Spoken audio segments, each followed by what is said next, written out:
Good evening. Melbourne's public transport operators Connex and Yarra Trams have been axed by the state government.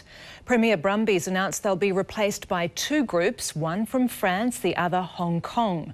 Brendan Donahue has the story. Brendan, the big question is, will this actually improve services for Melbourne's commuters?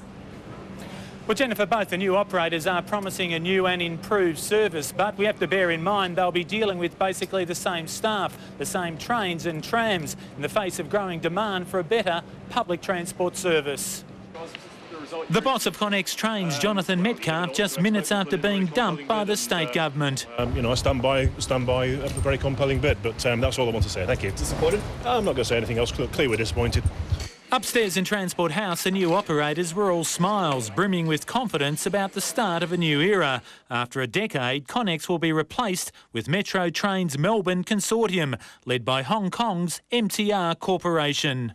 And we look forward to partnering with the state going forward to create a world-class railway for everyone, every day. And in more of a surprise, Yarra Trams will be replaced by Keolis Downer EDI, mostly owned by the French government. We will be really focusing on putting the customer first. The train contract alone is worth more than $400 million a year. Both contracts are for 8 years. The Premier laying down the law about what he expects from the new operators. We want better safety, we want first-rate customer service, and we want cleanliness. But some say the government is just changing the jockey and not the horse, weighed down by years of neglect. Almost every Victorian would tell you that this horse has poor form. Connex cancelled services are currently more than 5,000 a year, compared to less than half that 3 years ago.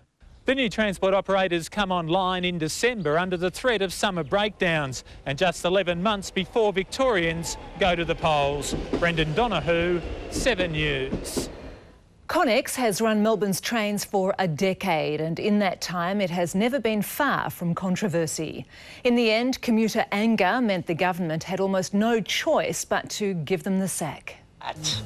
Connex. They're going to fix that spelling, right? Almost from day one, Connex was the company Melbourne loved to hate. I've been late to work countless times because of Connex. I never liked Connex. This morning, they swapped platforms and they didn't even announce it, and I missed my train. The advertising painted a rosy picture. My baby takes the morning train. But in reality, commuters have had little to sing about. Bloody Connex! Over the last 10 years while I've been using the trains, packed, crowded, cramped, it's just sort of I've been avoiding it like a plague, basically. Many saw the system meltdown during February's heatwave as the last straw. It would have been political suicide for the government to give Connex the contract back again. But Connex was also something of a victim of its own success.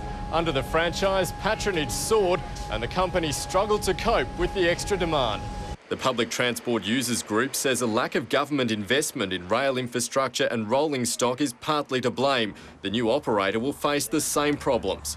We would hope that the government is going to commit to fixing the underlying infrastructure problems to make the rail system more reliable so that the new operator has a fighting chance.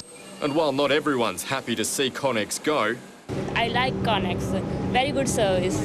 Most commuters hope it's the end of their years of frustration. Improvements in timetabling, more frequency of trains. I think they need to do that. I think it's a long time overdue. Andrew Lund, 7 News.